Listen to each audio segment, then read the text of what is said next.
Mesdames et messieurs, bonsoir. Soyez les bienvenus pour cette nouvelle édition de notre journal de 22 heures. À la une dans l'actualité.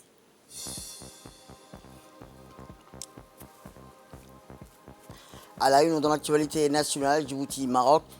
Djibouti participe aux travaux de l'Assemblée générale de la Banque internationale et du FMI au Maroc. Toujours dans l'actualité nationale, lancement de la campagne de plantation d'arbres dans la capitale et dans la région intérieure. Et enfin, dans l'actualité internationale, au Nigeria, une centaine de bandits tués dans des frappes aériennes. C'était les titres. Merci si vous nous rejoignez. Je vous le disais dans le titre, au Maroc, la grande messe internationale des assemblées annuelles du groupe Banque mondiale du FMI a ouvert ses portes à Marrakech dans un décor fastueux. Une véritable constellation de stars de la finance et de l'économie mondiale était présent pour l'événement. Ce rendez-vous d'élite financière et économique a attiré des éminences de 190 pays et même une délégation de Djibouti a pris part à cette grande messe mondiale. L'objectif de cette réunion grandiose était de calmer haut et fort l'urgence d'une réforme du multilatéralisme tout en évitant de froisser les fondements de la coopération mondiale. Les bouleversements économiques, sociaux et les politiques récentes ont mis en lumière la nécessité de moderniser les institutions et les règles régissant le multilatéralisme. Face à ce défi de taille, le consensus général était de prôner des solutions à l'échelle mondiale dans un esprit d'unité et de respect mutuel tout en mettant en avant l'enrichissement que procure la diversité tout en gardant un œil sur les particularités de chaque pays et de chaque région. Enfin, l'importance de repenser et d'améliorer le système financier mondial pour le rendre plus équitable, inclusif, a été soulignée. Les assemblées annuelles ont été désignées comme l'endroit idéal pour un débat constructif sur cette refonte, une vraie réunion de stars. Eh bien, après la séance plénière de l'Assemblée du groupe de la Banque mondiale et du Fonds monétaire international, le ministre de l'économie et des finances, M. Ilyas Moussé-Dewale, a pris part au forum des Smart States au cœur des discussions, a été au cœur des débats, la mise en place et améliorée pour la résilience des petits États. Le forum des petits États est bien plus qu'un simple rencontre internationale. C'est une plateforme essentielle pour un dialogue de haut niveau et du haut vol où les petits États partagent leurs préoccupations en matière de développement avec 50 membres au total, dont 42 pays considérés comme petits États par la Banque mondiale, c'est-à-dire avec une population de 1,5 million d'habitants ou moins, ainsi que 8 autres membres dotés d'une population supérieure de 1,5 million, mais partagent des défis similaires. Le CSF est une force en part entière. Le ministre de l'économie et des finances a mis en lumière les vulnérabilités de Djibouti, ces petits pays nichés dans la luxueuse et tumultueuse Corne de l'Afrique, une région instable et frappée de plein fouet par des catastrophes climatiques ayant entraîné le déplacement des millions de personnes. Il a appelé les partenaires à présent à prendre pleinement conscience de ces vulnérabilités, à œuvrer main dans la main pour faire face. Le futur de Djibouti et d'autres small states dépend de cette solidarité internationale pour relever les défis qui se dressent devant eux. Eh bien, on reste toujours au Maroc pour concrétiser ses ambitions de développement. Les ministres des 48 pays africains préconisent le renforcement du climat, des affaires, l'amélioration de la gouvernance climatique, mais aussi le financement du développement infrastructurel, frein au développement sur le continent. Il s'agit là de quelques points issus de la déclaration de Marrakech adoptée au terme de la réunion ministérielle tenue le 12 octobre au Maroc, en marge des assemblées annuelles des fonds monétaires internationaux du groupe de la Banque mondiale. Œuvrer pour une co-émergence durable africaine tirée par des investissements infrastructurels intensifs, les efforts communs pour renforcer le climat des affaires ou encore encourager la mise en place d'un modèle de gouvernance climatique dans un esprit de coopération. Voilà quelques axes d'engagement en faveur de l'accélération de l'émergence continent africain issu de la déclaration de Marrakech adoptée le 12 octobre 2023. Les 48 ministres africains ont retiré l'impérieuse nécessité de s'engager à la réalisation des priorités de croissance du continent qui respectent la souveraineté, l'intégrité territoriale des États africains et contribuent à l'épanouissement de ces populations. Les décideurs africains s'engagent en faveur d'une task force interafricaine qui sera mise à la disposition des pays du continent pour la mise en commun des bonnes pratiques et des expériences dans les métiers du développement et du financement des infrastructures en Afrique. Retour à Djibouti où je vous le disais en titre, le préfet de Djibouti, M. Abdi Siki, a lancé la campagne de plantation d'arbres dans la capitale, une campagne menée en collaboration d'Arc Communes et la participation des habitants des différentes artères. Au total, plus de 200 arbres ont été plantés ce matin sur les artères principales de la capitale en collaboration avec les communes. En effet, les travaux préalables ont commencé depuis jeudi, conformément aux aboutissements de la réunion de la veille tenue à la primature. Et depuis, les sous-préfets des arrondissements travaillent d'arrache-pied et poursuivent les travaux avec les présidents de communes.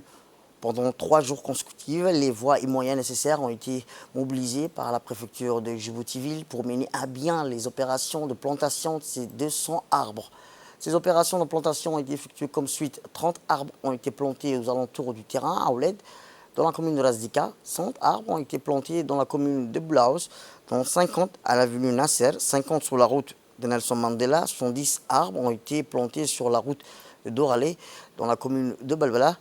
En ce jour, les 6 sous-préfectures d'arrondissement et les présidents de 3 communes ont procédé à la plantation de 200 arbres sur les artères principales sous la supervision directe du préfet de la ville de Djibouti, Abdi Siki. Par ailleurs, il est important de rappeler que cette campagne s'inscrit dans la droite ligne du programme de plantation d'arbres initié sur l'ensemble du territoire national et vise avant tout l'embellissement de l'agglomération urbaine et notamment de la capitale. Pour la ville de Djibouti, elle constitue un début de campagne qui sera étendu sur l'ensemble des artères principales et espaces publics selon Abdi Siki. Ce genre d'opérations de plantation d'arbres vont continuer chaque semaine avec pour objectif de planter plus de 5000 arbres à Djibouti et à Balbala. Eh bien, les intervenants ont souligné l'importance de cette campagne de plantation d'arbres destinée à améliorer la qualité de vie dans la capitale et ont incité les habitants de Djibouti-Ville et Balbala de participer à la campagne de plantation d'arbres. Écoutons-le. La direction du gouvernement, la préfecture de la ville de Djibouti a lancé une opération en collaboration avec les 3 communes de la capitale, une opération de plantation dans les principales artères de la capitale. La préfecture a mobilisé tous ses moyens humains et matériels durant 3 jours consécutifs, c'est-à-dire depuis le jeudi 12 octobre jusqu'à aujourd'hui, samedi 14 octobre. L'opération a été une réussite. Nous avons planté 30 arbres à la commune de Rastika, Terra Olet, l'ancien héliport. 100 arbres ont été plantés dans la commune de Boulos, c'est-à-dire 50 arbres ont été plantés dans l'artère principale dénommée route Nelson Mandela et 50 autres sur l'avenue Nasser. Les 70 autres qui restaient ont été plantés sur la route de Doralé. Cette opération va se poursuivre dans les prochains jours pour embellir la capitale et aussi rendre la capitale une capitale verte. Santé à présent, où le secrétaire général du ministère de la Santé, Dr M. Mohamed Ali Mohamed, a présidé un important atelier de validation de l'enquête biocomportementale sur la séroprévalence du VIH-Sida concernant les populations de Djibouti-Ville et des populations vivant dans les 5 régions de l'intérieur. La présente enquête de surveillance biologique et comportementale du VIH et de la syphilis a été réalisée sous l'égide de la direction de programme de santé prioritaire du programme de lutte contre le sida du ministère de la Santé avec l'appui du PNUD, du Fonds mondial de lutte contre le sida, la tuberculose et le paludisme. Ainsi, cette rencontre a vu la participation des différents responsables des programmes de santé prioritaires du ministère de la Santé, les responsables des services de santé des corps constitués, à savoir l'armée nationale, la gendarmerie et la police, les réseaux de personnes vivant avec le VIH-Sida à Djibouti, ainsi que les représentants de la société civile. La République de Djibouti constitue un carrefour commercial et de civilisation. La population n'est pas sans risque de transmission des maladies infectieuses en général et du VIH en particulier. Et c'est dans ce cadre que le département de la santé, par le biais du programme de lutte contre le VIH-Sida, a entrepris de réaliser une investigation biologique et comportementale de la population et plus particulièrement de la population clé et vulnérable. Par ailleurs, l'enquête a permis de décrire le profil socio-démographique des personnes les plus risques et d'évaluer les connaissances, les attitudes et les comportements à risque déclarés face au VIH, l'IST, le sida, d'identifier les besoins des populations clés en matière de prévention et de prise en charge, de déterminer la séroprévalence du VIH et de la syphilis, mais aussi de définir un profil type de la vulnérabilité au VIH et au IST, estimer les tailles des populations. On reste toujours dans le domaine de la santé ou dans le cadre de l'organisation de la 4e campagne de pulvérisation intradomiciliaire dans la commune de Boulaos. Le ministère de la Santé, par le biais de la direction du programme santé prioritaire, a lancé simultanément les formations des techniciens du ministère de la Santé et celles des acteurs mobilisateurs. À l'approche de la saison fraîche, la tenue de ces activités sonne dans le coup d'envoi d'une vaste campagne de pulvérisation intradomiciliaire qui sera menée dans le cadre de la lutte antivectorielle dans les quartiers populaires, en particulier dans ceux qualifiés à haut risque palustre. C'est au total 60 techniciens du ministère de la Santé et une centaine de mobilisateurs sociaux qui ont bénéficié du 8 au 12 octobre d'une formation sur la pulvérisation intradomiciliaire.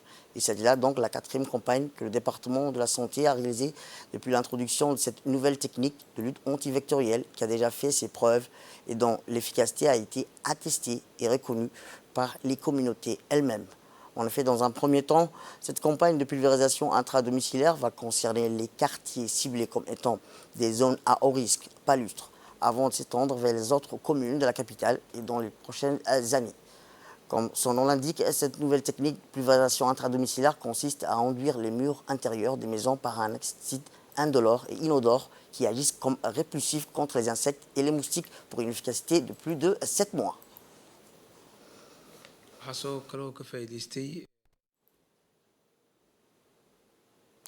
On change de thème, éducation à présent, où l'amphithéâtre de l'inspection générale française de l'éducation, du sport et de la recherche à Paris a hébergé hier une rencontre avec le premier groupe d'étudiants du CGPE du lycée d'excellence partis en stage d'immersion dans les classes préparatoires du lycée Louis Desgrands de Paris, Camille Guerin à Poitiers et Henri Poincaré de Nancy.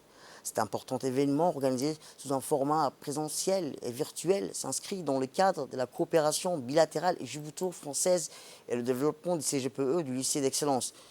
Il a mobilisé côté djiboutien l'ambassade de Djibouti en France, le secrétaire général du MENFOP, l'inspection générale et le lycée d'excellence. Et côté français, c'est l'inspection générale, les responsables, la délégation aux relations européennes, internationales et la coopération et les délégations régionales, académiques aux relations européennes et internationales et à la coopération représentant des lycées partenaires djiboutiens et français. L'événement s'est tenu sur une cérémonie de signature de convention de partenariat entre le lycée Henri Poincaré à Nancy et le lycée d'excellence, concluant ainsi le partenariat avec les 3 lycées partenaires du lycée d'excellence. Pour M. Marquez, sous-directeur des relations internationales, la mise en place du CGPE par le MENFOP et en un temps record force l'admiration et traduit tout l'engagement et la volonté des autorités djiboutiennes pour mener à bien ces projets.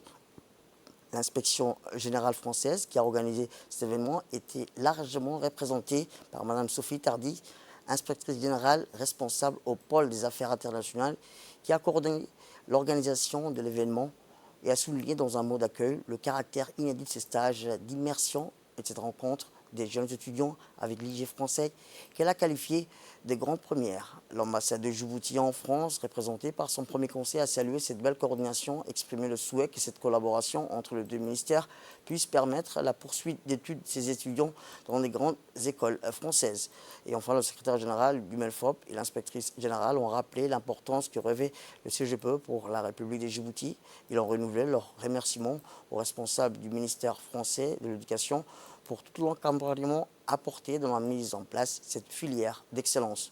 Et bien, dans son intervention, le proviseur du lycée Henri Poincaré a salué les apports et la richesse des interactions avec les étudiants djiboutiens, leur maturité, leur capacité d'adaptation. Pour sa part, le coordinateur de l'école d'excellence, l'inspecteur doyen Cheikh Mohamed, a exprimé toute sa reconnaissance aux proviseurs qui ont réservé un accueil chaleureux et fraternel aux étudiants dans leur établissement respectif. Il a salué leur engagement et leur disposition collaborative qui ont fait de ces stages un véritable succès. Les jeunes ont pu acquérir des compétences solides, ont désormais une vision claire des concours qu'ils devront passer, a-t-il ajouté. Puis c'était au tour des étudiants djiboutiens de faire part de leur ressenti. Ils ont remercié leur hôte pour la qualité de l'accueil et exprimé tout l'émerveillement que Paris a suscité chez eux, mais également Nancy et Poitiers Ils ont apprécié ce stage d'immersion qui leur a permis de s'imprégner de la tradition centenaire des classes préparatoires, prépa, mais surtout d'approfondir leurs connaissances et d'interagir avec leurs camarades français.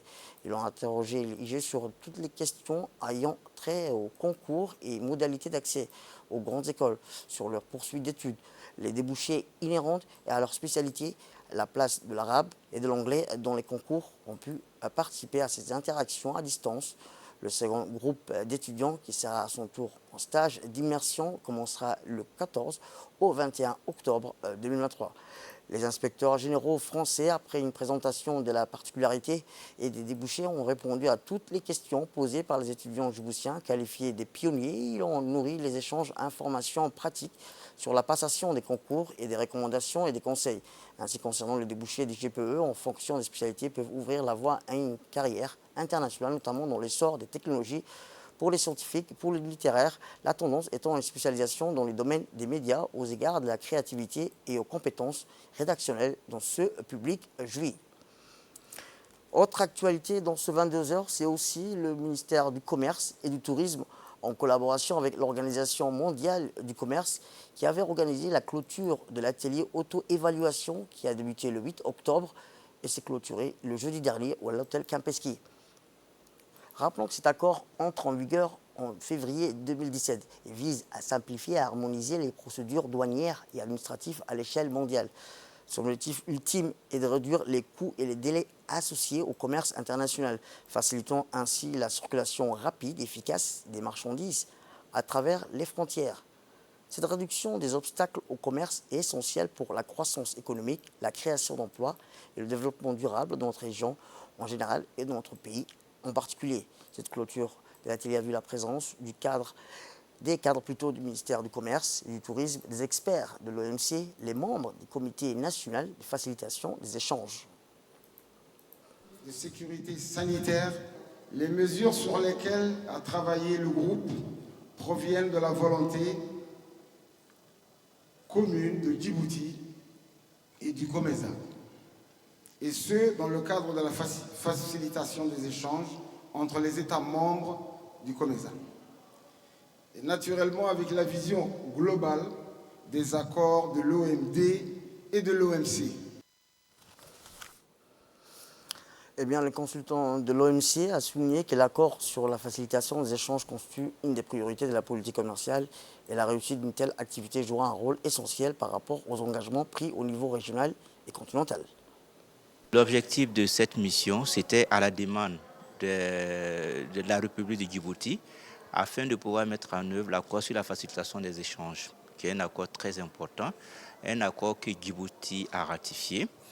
Mais dans le processus de la mise en œuvre de cet accord, il est prévu que des pays qui le demandent puissent bénéficier de l'assistance de l'OMC. Djibouti a demandé notre assistance pour la mise en œuvre d'un certain nombre de mesures, des mesures que nous appelons les mesures de la catégorie C. Donc, durant ces 5 jours de travaux, vraiment, toutes les parties prenantes étaient là, la douane, le commerce, l'environnement, les services phytosanitaires, zoosanitaires, tout le monde vraiment était autour de la table pour qu'ensemble on puisse voir quels sont les besoins de Djibouti pour pouvoir mettre en œuvre ces 22 mesures de la catégorie C de l'accord de la facilitation des échanges. Franchement, il faut féliciter toutes les parties prenantes qui étaient là. Le travail vraiment été un travail formidable.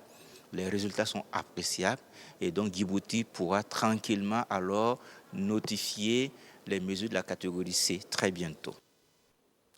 Autre actualité dans ce 22 heures, c'est aussi le colonel Waas Omar Bourré, commandant de la garde-côte djiboutienne, qui a participé à la 3e édition du Forum sur la sécurité et du tourisme dans le monde arabe, organisé par le ministère de l'Intérieur du Qatar.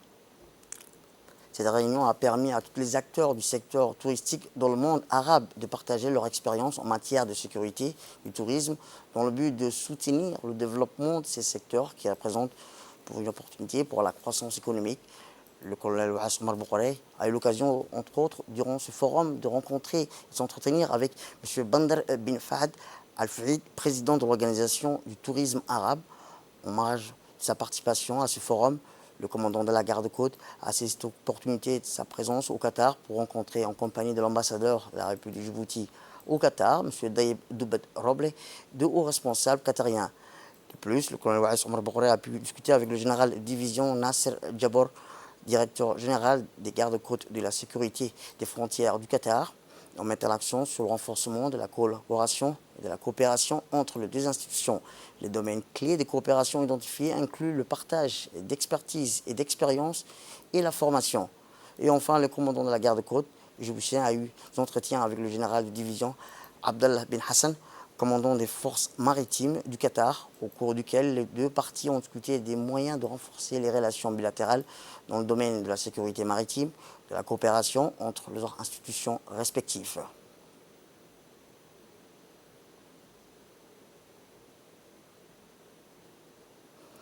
Retour à Djibouti, direction Arta, où la salle de conférence du conseil régional d'Arta a abrité du 5 au 6 octobre un atelier de formation en gouvernance associative et gestion des projets de développement local.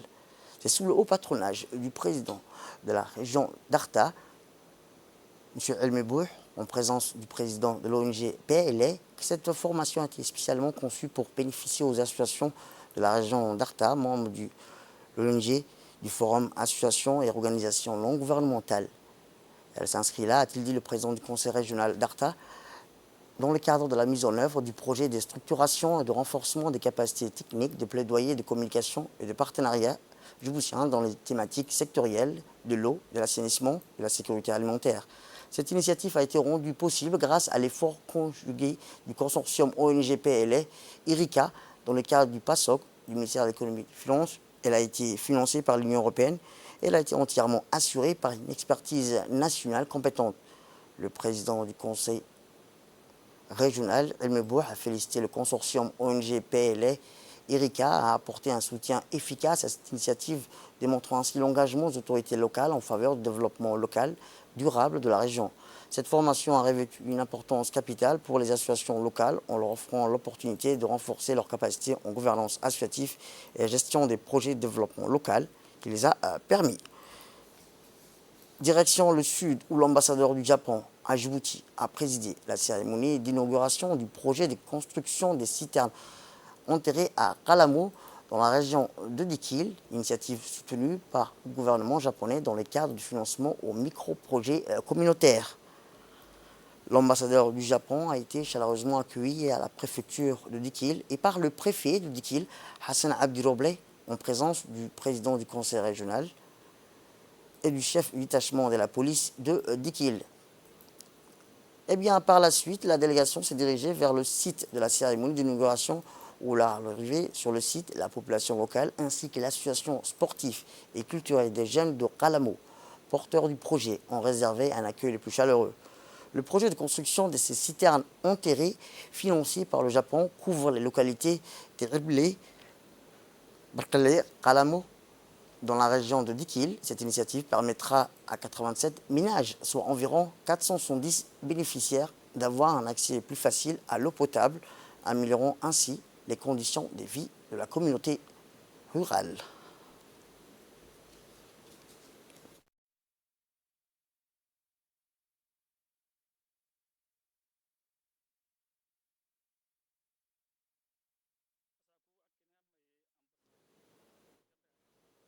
Eh bien, le gouvernement japonais s'est réjoui de sa contribution à l'amélioration des conditions de vie des habitants de la région de Dikil et de renforcer les liens d'amitié entre le Japon et Djibouti. Écoutons l'ambassadeur.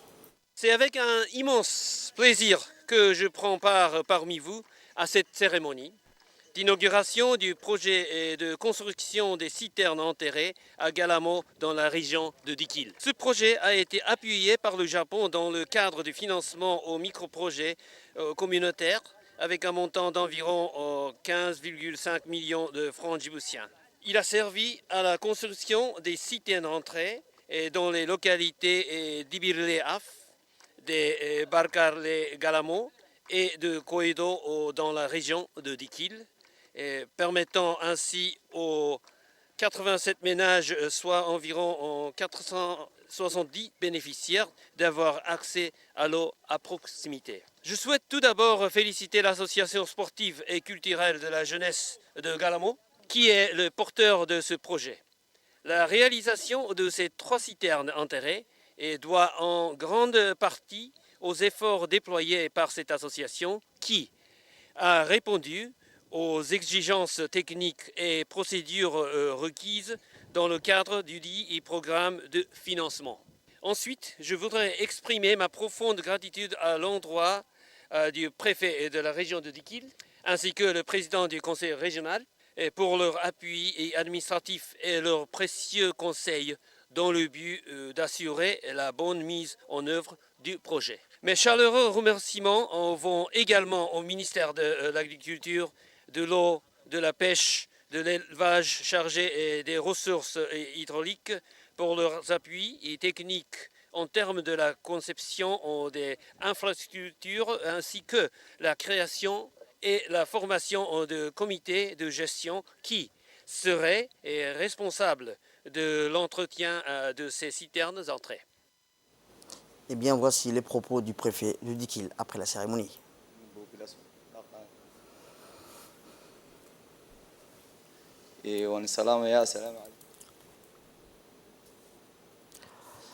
Direction le Nord, où une caravane médicale pluridisciplinaire conduite par les responsables du bureau régional de l'ONG Ar-Rahma, l'État du Koweït, est composée d'un groupe de 6 médecins de l'hôpital Ar-Rahma, s'est rendu hier au centre médico-hospitalier de la ville de Bok pour dispenser gratuitement des consultations et prodiguer des soins de santé gratuits aux patients souffrant de différentes pathologies telles que les maladies cardiaques, la gynécologie, la pédiatrie, l'ophtalmologie ou encore des maladies internes. L'initiative entreprise par l'organisation humanitaire Ar-Rahma International avec la collaboration et avec le ministère de la Santé a mobilisé des médecins de l'hôpital Ar-Rahma aux patients d'obtenir des soins de qualité gratuits. Au cours de ce convoi, des centaines d'habitants de la ville de Bok ont bénéficié d'examens médicaux et de consultations, tandis qu'il a été décidé de transférer les cas nécessitant une intervention chirurgicale à l'hôpital Ar-Rahma de la Djibouti. L'action s'est tenue et s'est déroulée en présence du préfet de la région, les responsables du bureau régional de l'ONG Ar-Rahma du Koweït, ainsi que les directeurs du complexe Ar-Rahma à Obok, en outre du personnel médical de l'hôpital. 2013, une campagne sanitaire venant de Ar-Rahma. Cette campagne est composée de plusieurs spécialistes, comme la cardiologie, l'ophtalmologie, pédiatrie, ophtalmologie et neurologie. Et je vois que toute la population a été sensibilisée. Et comme vous pouvez le voir aujourd'hui, donc il y a beaucoup de monde. Ils vont continuer le travail jusqu'à cet après-midi. Nous remercions tout d'abord à ceux qui ont organisé donc, cette campagne, en particulier à Ar-Rahma, qui n'a pas seulement offert à la population d'Obok la consultation, mais qui va continuer après avec tous les gens qui ont besoin d'une intervention chirurgicale, vont se rendre à Djibouti et pourront être donc opérés gratuitement par Ar-Rahma. Je vous dis shukran, alf marra shukran. Sport, pour clore l'actualité nationale. Le coup d'envoi de la nouvelle saison 2023-2024 du football national a été lancé hier après-midi au stade Hassan Goulet. La première rencontre du match a opposé 2 clubs, à savoir l'équipe FCGR SIAF à l'ancien club de Hayablé qui a changé d'appellation en Académie Club Sportif CNSS. Une rencontre de haut niveau qui a été splendide et s'est soldée par un match nul, 1 but partout. Le second match a opposé l'AS Djibouti Télécom et la gendarmerie. L'équipe AS Télécom a maîtrisé son adversaire et s'est offert un succès à la dernière minute en marquant à la 85e minute.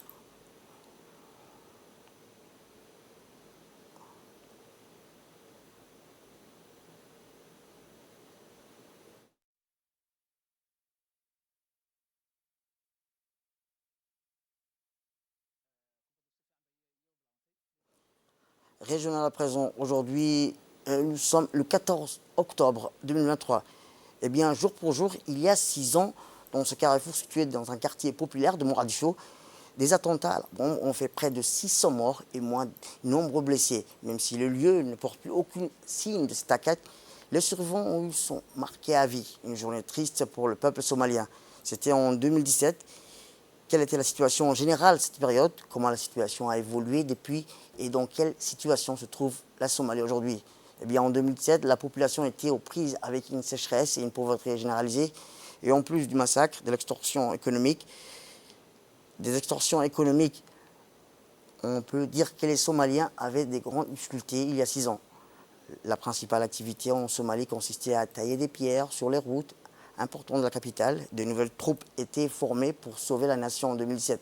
Aujourd'hui, on constate un changement radical. Le pouvoir du gouvernement est mieux consolidé, la nation somalienne construite et ses institutions possèdent la capacité de défendre. La population ne subit plus le dictat d'Al-Shabaab. Car les explosions ne secouent plus la capitale du pays. À Mogadiscio, la situation est inversée et ce sont aujourd'hui les Shabab qui sont bombardés régulièrement. 6 ans après l'attentat de Sobé à Mogadiscio et aujourd'hui en paix, ses habitants n'ont pas peur des attentats et de meurtres planifiés par Al-Shabaab. Le gouvernement somalien a mobilisé toutes les ressources pour arriver à une paix durable dans ce pays. Et pour concrétiser cela, il y a 2 mois, le président Hassan Sheikh a quitté sa présidence dans la capitale de Mogadiscio pour s'installer à Douchamareb.